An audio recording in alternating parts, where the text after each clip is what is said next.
is to create and retain a customer. Anything that we do in the organization in that direction is really speaking sales and marketing.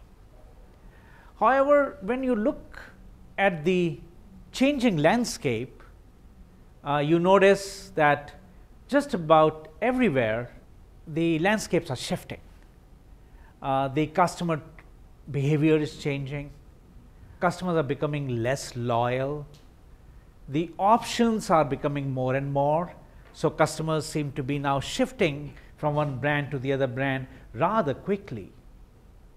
Also keep in mind that the organizations, new startups are coming rapidly these days. Despite all the COVID issues, etc., we notice that post-COVID era is going to be very different than the pre-COVID era. One of which is going to be the challenging, difficult environment within which now organizations have to build sales and marketing. So, as I mentioned, the customer loyalty is getting lesser, options are becoming more, the customers are becoming more demanding. In other words, if companies slip up in their delivery on anything, the customers may not pardon, unlike previous generation where customers would tolerate more.